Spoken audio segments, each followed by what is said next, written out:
दिल्ली में जो ऐतिहासिक इमारतें हैं वहां सुरक्षा बढ़ा दी गई है, चाहे लाल किला हो, कुतुब मीनार हो, सुरक्षा बढ़ा दी गई है। सीसीटीवी कैमरों से निगरानी की जा रही है। दिल्ली के अलग अलग इलाकों में फोर्सेस की तैनाती भी बढ़ा दी गई है। राजधानी दिल्ली आप कह सकते हैं हाई अलर्ट पर है। दिल्ली में सीसीटीवी कैमरों से निगरानी रखी जा रही है, चप्पे चप्पे की निगरानी रखी जा रही है। ऐतिहासिक इमारतें जो है उनकी सुरक्षा भी बढ़ा दी गई है। लाल किले से लेकर कुतुब मीनार तक हर तरफ इस वक्त सुरक्षा बलों की मुस्तैदी है। इस बीच एक और बड़ी खबर मैं आपको बताने जा रही हूं। इस जंगी माहौल के बीच भारतीय नौसेना की बड़ी तैयारी। आज से 12 मई तक भारतीय नौसेना अरब सागर में एक बड़ी एक्सरसाइज करने जा रही है। ये बड़ी खबर है। आज 9 मई है और 9 मई से लेकर 12 मई तक भारतीय नौसेना अरब सागर में करेगी बड़ी एक्सरसाइज। सीधे आपको लेकर चलेंगे। नीरज राजपूत हमारे साथ मौजूद है और डिटेल्स के साथ। नीरज, पहले से तय थी अरब सागर में 9 से 12 मई के बीच नौसेना की ये अभ्यास की कार्रवाई?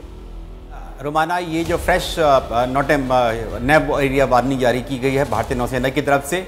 भारतीय नौसेना कई एक्सरसाइज करेगी गुजरात से सटे हुए जो अरब सागर है, समंदर है वहाँ पर, और साथ ही पश्चिमी जो कोस्ट है हमारा, यानी कि मुंबई वाला, महाराष्ट्र वाला, वहाँ पर एक्सरसाइज करेगी। क्योंकि पाकिस्तानी नौसेना ने भी वहाँ अपने एरिया में, यानी कि अपनी समुद्री सीमा में एक्सरसाइज कर रही है। ये एक्सरसाइज इसीलिए की जा रही है ताकि अलर्टनेस रहे। और ये 5वीं, ये 6ठी एक्सरसाइज है। जब से पहलगाम नरसंहार हुआ है, हमला हुआ है, तब से भारतीय नौसेना पूरी तरह से अलर्ट है। हमने देखा था कि हमारा एयरक्राफ्ट कैरियर INS विक्रांत भी अरब सागर में मौजूद है और अब जो है ये जो एक्सरसाइज है ये होगी 9 तारीख से लेकर 12 तारीख तक है। इसी दौरान जो है पाकिस्तानी नौसेना भी अपने समुद्री सीमा में, यानी कि अपनी EEZ में, वो भी एक्सरसाइज कर रही है। तो ये बड़ी जानकारी हमारे सहयोगी नीरज दे रहे हैं, किस तरीके से अरब सागर में भारतीय नौसेना अपनी मुस्तैदी दिखाते हुए, और वहां पर आज से 12 मई तक के लिए भारतीय नौसेना की ये एक्सरसाइज शुरू होने जा रही है। इस बीच एक बार फिर से रुक करेंगे। जनरल पांडे हमारे साथ मौजूद हैं। सर, अपनी बात पूरी कीजिए प्लीज। जनरल साहब। हाँ, ये वेट हो रहा है और हमारे देश को होल ऑफ नेशन अप्रोच के थ्रू कार्रवाई करनी चाहिए।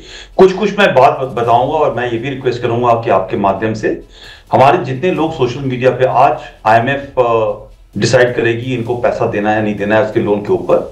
अब ये जो हमारे लोग वॉरियर हैं, हमारे देश को लड़ना चाहते हैं कि हम लड़े फटाफट, उनका ये भी काम है कि एक टेररिस्ट स्टेट ऑफ पाकिस्तान करके हैशटैग चल रहा है, उस पर तवज्जो दें और IMF को बताएं कि अगर आप पैसा दोगे तो ये टेरर ही बढ़ाएगा और इस इलाके के अंदर पीस नहीं रहेगा।